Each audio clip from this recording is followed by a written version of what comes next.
Hello दोस्तों, कुछ सोमवार था दोस्तों। देश में लोकसभा का इलेक्शन का आगाज़ हो चुका है, जिसके 2 फेज़ हो चुके हैं और तीसरे फेज़ की तैयारी चल रही है। दोस्तों, इस लोकसभा में देखा जा रहा है कि इसमें पार्टियों द्वारा, जो कि विपक्षी पार्टियां हैं, वह शिक्षा, स्वास्थ्य, बेरोजगारी, भुखमरी, शिक्षा पर बात तो कर रही है और ज़ोरों शोरों से उठा रही है, लेकिन ऐसे ऐसे मुद्दे बीच में ला दिए जा रहे हैं कि इन सारे मुद्दों को दबा दिया जा रहा है।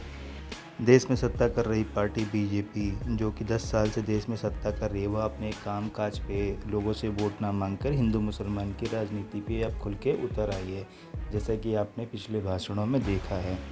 दोस्तों, आप इस वीडियो में आज देखेंगे कि अभय दुबे, जो कि कांग्रेस के प्रवक्ता हैं, उन्होंने शिवम त्यागी, जो कि बीजेपी की प्रवक्ता हैं, वह किस तरीके से अरुल जलुल बातें कर रहे थे, जिसका अभय दुबे ने बहुत ही सटीक जवाब दिया है और गोदी मीडिया की बोलती बंद कर दी है। आप इस वीडियो को पूरा देखिए और अगर वीडियो आपको अच्छा लगे तो चैनल को सब्सक्राइब करना ना भूलें। तो चलिए शुरू करते हैं। चलो भाई, देखो अब मैं क्या करता हूँ। आज अभय जी आप ही के साथ शुरुआत करनी होगी कि एक के बाद एक आपके सदस्य, और देखिए ये सिर्फ खजुराहो, इंदौर और इससे पहले सूरत की बात नहीं है, जहां पर 3 सीट तो ऐसे ही आप लोगों ने इनको दे दी एक तरह से। ये दिल्ली की भी बात है, जहां पर अरविंदर सिंह लवली आपके अध्यक्ष इस्तीफा देते हैं कामकाज। आपने सुना इंदौर में, जो, और आप तो एमपी से ही हैं, वो कह रहे हैं कि आपने किस आधार पर उनको टिकट दिया था। अब बहुत सारे प्रश्न उठ रहे हैं, इसका कुछ तो जवाब आप लोगों को देना होगा, क्योंकि एक के बाद एक ऐसा लग रहा है जैसे तू चल अब मैं पीछे से आया, एक लाइन बन रही है आपकी पार्टी में। अभय जी। Not bad. Now you. Anjana जी, ये सिर्फ खजुराहो, सूरत, इंदौर, दिल्ली का प्रश्न नहीं है, समूचे देश का प्रश्न है। पूरे देश के प्रजातंत्र को घुटने पे ला दिया भारतीय जनता पार्टी ने। भगवा पार्टी नहीं, अगवा पार्टी कही है, अगवा पार्टी। प्रजातंत्र को अगवा कर देना चाहते हैं लोग। सूरत में पीठासीन अधिकारी ये तय करेगा कि हस्ताक्षर असली है या नकली। पीठासीन अधिकारी ये तय करेगा कि नोटा के बटन होने के बावजूद उम्मीदवारी घोषित कर दी जाए। गजब बेइज्जती है। खजुराहो में 4 घंटे तक पीठासीन अधिकारी उपलब्ध नहीं होता। हस्ताक्षर कहां करें? अगर त्रुटियां होती है तो त्रुटियों को दुरुस्त करने का प्रावधान है रिप्रेजेंटेशन ऑफ पीपल एक्ट में, उसका अवसर भी नहीं देंगे। इंदौर में आप तस्वीरें देखिए, तस्वीरें खुद बयां कर रही है। जो हमारा उम्मीदवार है उसके हाव भाव भंगिमा देखिए, जब कैलाश विजयवर्गीय जी ने फोटो ट्वीट किया। क्या बात है? किस तरीके के प्रजातांत्रिक अधिकार जनता का छीन लेना चाहते हैं आप? अरे पूरे देश में निर्विरोध जीत हासिल कर लेंगे 2024 के चुनाव के बाद। ये कोई प्रजातंत्र बचने ही वाला नहीं है। आज तो मैं शर्मसार इस बात के लिए भी हूं प्रधानमंत्री जी कि 14 अप्रैल को आप जब मैसूर की सभा में गए थे, तो वो जो आपके साझा उम्मीदवार है प्रज्वल, जिस पर 2023 में भारतीय जनता पार्टी का लोकसभा का चुनाव लड़ा हुआ, देवराजन ने आपके प्रदेश अध्यक्ष को 2023 में चिट्ठी लिखी थी कि कम से कम 3000 वीडियो इस आदमी ने बनाए हैं, इतनी महिलाओं को प्रताड़ित करके, उनके यौन उत्पीड़न के। उसके बावजूद प्रधानमंत्री जी आपने पीठ थपथपाई और अपना उम्मीदवार बना लिया। यही नहीं, अभी और सुनिए। इस देश ने देखा, हाथरस देखा, उन्नाव देखा, बीएचयू देखा। आप जहां से सांसद चुनकर आते हैं, आपके पार्टी के लोगों ने बलात्कार, सामूहिक बलात्कार किया, उसके बाद वो चुनाव चले गए सत्ता की भूख मिटाने के लिए। क्या शोभा देता है? जो आतंकवादियों को टिकट आप दें, बलात्कारियों को प्रशय आप दें, भ्रष्टाचारियों को आप साथ मिला ले, तो प्रजातंत्र बचा के आए। जो अंतिम सीढ़ी है प्रजातंत्र की, उसका भी चीरहरण कर देना चाहते हैं। उम्मीदवारों को अगवा कर लेंगे आप। अरे प्रजातांत्रिक अधिकार जनता का है प्रधानमंत्री जी, लड़िए। साहस हो तो सामने मैदान में आकर लड़िए, जनता हराने जा रही है आपको। बात तो सही है। आपने एक सभा में कहा कि कांग्रेस को जिता दोगे तो 5 प्रधानमंत्री होंगे। हाँ, एक साथ ये 5 प्रधानमंत्री होंगे। पहले प्रधानमंत्री का हमारे नाम होगा युवा न्याय, दूसरे प्रधानमंत्री का नाम होगा किसान न्याय, तीसरे प्रधानमंत्री का नाम होगा हिस्सेदारी न्याय, चौथे प्रधानमंत्री का नाम होगा न्यारी न्याय और 5वें का होगा श्रमिक न्याय। 5 प्रधानमंत्री एक साथ मिलकर लड़ेंगे। आपकी तरह नहीं कि आपका धन्ना सेठ तो 1600 करोड़ रुपए रोज कमाए और किसानों की आमदनी 27 रुपए रह जाए, 12 करोड़ लोगों के रोजगार छीन लिए जाए, 84% की आमदनी कम कर दी जाए। प्रधानमंत्री जी 400 का गैस सिलेंडर 1000 रुपए के पार कर दिया जाए, वैसा प्रधानमंत्री नहीं होगा। 60-70 रुपए की दाल और तेल 200 रुपए के पार वो नहीं करेगा। 60 और 70 रुपए का पेट्रोल और डीजल 100 रुपए के पार प्रधानमंत्री वो नहीं करेंगे। क्या बात है सर, क्या बात है सर, क्या बात, ये बात है। किसानों को जीप से रोन कर मार देने वाली सरकार नहीं होगी, उनकी राह में कील और कांटे बिछाने वाली सरकार नहीं होगी। बेटियों पहलवान को तिल कर तड़पा अभी जैसे शिवम त्यागी सामने आएंगे मैं उनसे इसका जवाब लूंगी, लेकिन उससे पहले एक सेकंड, ये देवेंद्र सिंह यादव कौन है मध्य प्रदेश में? आप मुझे बताइए, देवेंद्र सिंह यादव कौन है? आप तो एमपी को जानते हैं। अभी मजा आएगा ना भिड़ो। स्वाभाविक, मैं देवेंद्र सिंह यादव की प्रतिक्रिया पर कोई सवाल आज खड़ा नहीं करूंगा। वो मेरा समर्पित साथी कार्यकर्ता, वहां हमारा यूथ कांग्रेस के अध्यक्ष, बिल्कुल ठीक है, बुनियाद का पत्थर है वो कांग्रेस की, उसकी शिकायत अपनी जगह हो सकती है, लेकिन आज शिकायत समूचे प्रजातंत्र। क्या कह रहे हैं वो? क्या कह रहे हैं वो? आपके कार्यवाहक अध्यक्ष है वो, आपके कार्यवाहक अध्यक्ष है, आपके कार्यवाहक अध्यक्ष है। क्या ये आपके लिए चिंता की बात नहीं है? वो खुद कह रहे हैं कि आप आखिर किस वजह से उन्हें टिकट मिला। अगर आप सही लोगों को ना चुने, गलत लोगों को टिकट दें, फिर वो गलत लोग इधर से उधर घूमने के लिए निकल जाएं, तो फिर आपको अपने अंदर मंथन करने की जरूरत है, या सिर्फ बीजेपी को दोष देने से समस्या का हल हो जाएगा? एक सिंपल कॉमन नॉलेज का प्रश्न है, इसका छोटा सा जवाब दीजिए। कोई सेंसेस बात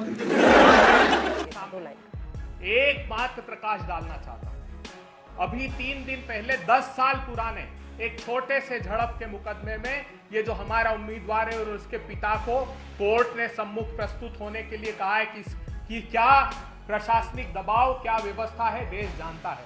हमारे विधायकों को फर्जी, हमारे पूर्व विधायकों को फर्जी 140 करोड़ रुपए के नोटिस देकर शामिल करा लिया। ये देखा है प्रदेश ने।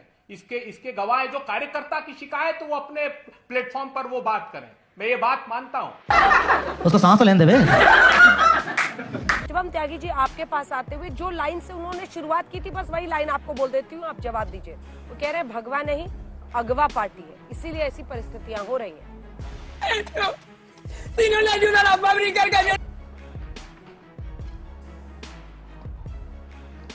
अंजना जी, सबसे पहले तो मैं एक चीज कहना चाहता हूं कि जो कहा गया कि भगवा नहीं अगवा पार्टी है, बस एक ही चीज कहनी है कि ये अगवा पार्टी बिल्कुल नहीं है। और दूसरी बात ये कहनी है कि आप जो लगातार अपना सर जो है शतुरमुर्ग की तरह धरती में घुसाए बैठे हुए हैं ना, इसको घुसाए बैठे रहिए और बस लोकतंत्र खत्म हो जाएगा और सब कुछ खत्म हो जाएगा और चुनाव खत्म हो जाएगा और देश खत्म हो जाएगा। बस इसी तरह के नारे लगा लगाकर अपने तो हाईकमान को खुश करते रहिए। मजा नहीं आ रहा है। लेकिन मिस्टर त्यागी, एक बात बताइए, मतलब ये क्या होता है? ये चमत्कार समझाइए। आ रही हो, एक सेकंड आ रही हो बेटी, चमत्कार समझाइए। अरे भाई, कांग्रेस पार्टी से नाराजगी होगी उस शख्स को, तो कांग्रेस पार्टी वो जाके हो सकता है अपनी उम्मीदवारी भी कैंसिल कर दे। लेकिन कैलाश विजयवर्गीय के साथ की फोटो, कैलाश विजयवर्गीय उसको ट्वीट कर दे, ये सब कैसे हो जाता है भाई? ये चमत्कार कैसे हो जाता है? आप लोग अप्रोच नहीं करते हैं, लोग आके कहते हैं कि नहीं हमें तो बीजेपी से तुरंत जुड़ना है। अरे जिस शख्स को अपनी पार्टी से नाराजगी होगी, वो उम्मीदवारी कैंसिल कर सकता है गुस्से में, तो तुरंत बीजेपी में कैसे आएगा? आप लोग के संपर्क के बिना ही पहुंच जाते हैं सर। अंजना जी, आदरणीय प्रधानमंत्री जी का आभा मंडल ही ऐसा है, हर कोई उनके साथ जुड़कर काम करना चाहता है और ये कमजोरी इनकी है। अगर लोग इनके साथ छोड़कर जा रहे हैं तो ये दिक्कत इनकी है। अगर इनके पारिवारिक मित्र, आप मुझे बताइए, ज्योतिरादित्य सिंधिया जी की 2 पीढ़ियों ने कांग्रेस को सर्व किया है भाई, इतना तो अभय दुबे ने भी नहीं किया। जुम्मा 4 दिन इनको हुए आए हुए, ये चाहे किसी को भी क्रिटिसाइज कर दे सकते हैं। अगर हम जाखड़ जी की बात करें तो उन्होंने भी कहा भाई कि मुझे 50 साल का मेरा एसोसिएशन है, मुझे दर्द है इस बात का। कैप्टन अमरिंदर सिंह ने भी कहा मुझे दर्द है इस बात का। गुलाम नबी आजाद ने कहा कि राहुल गांधी के पिताजी राजीव गांधी, जब मैं उनसे मिलने के लिए बात करता था या किसी विषय को रखता था, वो बैठकर मेरी बात सुनते थे। ये आदमी सुनता नहीं है। अब इसमें आप जिम्मेदार ठहरा दीजिए जी नरेंद्र मोदी, क्योंकि नरेंद्र मोदी से क्यों जुड़ रहे हैं? मैं मानता हूं इस देश में कोई भी राजनीतिक व्यक्ति है, अगर उसको कोई भी राजनीतिक प्रेरणा मिलती है, उसको कुछ भी लगता है कि वो अपने लोगों का, अपनी कॉन्स्टिट्यूएंसी के लोगों का बेहतर भविष्य भारतीय जनता पार्टी के साथ जुड़कर देखता है, तो उसको देखने का पूरा अधिकार है। तो रुको जरा, सब्र करो, बोला धक्का बुक्की नहीं करने का, आराम से लेने का। हाँ, देखिए, हमारे कार्यकर्ता की और देवेंद्र यादव शहर का कार्यकारी अध्यक्ष है, लेकिन मैं जानता हूं वो कांग्रेस पार्टी के बुनियाद की पत्थरों की तरह है। मैं उसको इग्नोर बिल्कुल नहीं करूंगा। उसने पूरा जीवन समर्पित किया है पार्टी के प्रति, ये भी मैं स्वीकार करता हूं। लेकिन भारतीय जनता पार्टी भविष्य किस में देख रही? भारतीय जनता पार्टी मीनाक्षी लेखी में भविष्य नहीं देखती, पूनम महाजन में भविष्य नहीं देखती, हर्षवर्धन में भविष्य नहीं देखती, विदुड़ी में भविष्य नहीं देख, भविष्य किस में देखती है? अजीत पवार में भविष्य देख रहे हैं प्रधानमंत्री जी आप आपका, जिस पर 70,000 करोड़ के घोटाले का आरोप लगाते थे। आप हसन मुंशरिफ में भविष्य देख रहे हैं प्रधानमंत्री जी, और सत्ता का पाठ हमें प्रजातंत्र का पाठ पढ़ा रहे हैं। आप प्रफुल्ल पटेल में भविष्य देख रहे हैं प्रधानमंत्री जी। आप उस बलात्कारी 3,000 जिसके सीडी की बात कही, आपके पार्टी के उम्मीदवार रहे हुए लोकसभा के, भारतीय जनता पार्टी के प्रदेश अध्यक्ष को चिट्ठी लिखी, वो कह रहा है सार्वजनिक रूप से उसको सांस तो लेने देवे कि 2023 में ही हमने इस बात का खुलासा कर दिया था। उसके बावजूद एक बलात्कारी का पीठ थपथपा रहे प्रधानमंत्री जी, उम्मीदवार बना रहे हैं आपके दल से। पूरे विश्व के इतिहास में इससे घृणित आरोप किसी पर नहीं लगा। आरोप इसलिए कह रहा हूं कि न्यायालय उसका फैसला करेगी, लेकिन आप भविष्य किस में तलाश रहे प्रधानमंत्री जी? भाग मुकुल भाग में, शुभेंदु अधिकारी में, हेमंत बिश्वा शर्मा में आप भविष्य तलाश रहे हैं। उन लोगों में, अशोक चौहान में, जिनको कहते थे कि विधवाओं की पत्नियों, सैनिकों की विधवाओं की पत्नियों की संपत्ति खा गया सार्वजनिक रूप से, उसमें भविष्य तलाश रहे हैं। तो मैं समझ गया कि इस प्रजातंत्र का भविष्य का हश्र आप क्या कर देना चाहते हैं। अरे चुनौती देते हैं, कुछ तो शर्म प्रजातंत्र की रखिए।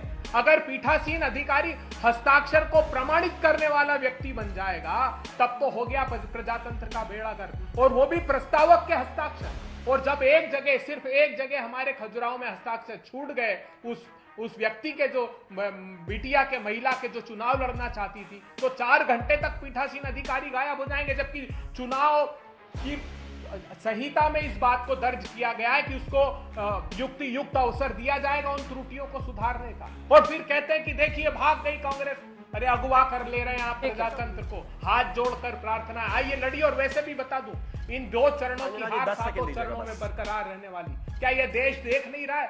ये देश इन सारे कुकृत्यों को देख रहा है, इसका संज्ञान ले रहा है, और ऐसा सबक सिखाएगा कि इतिहास सिर्फ 10 सेकंड का खत्म, bye bye, tata, goodbye, गया।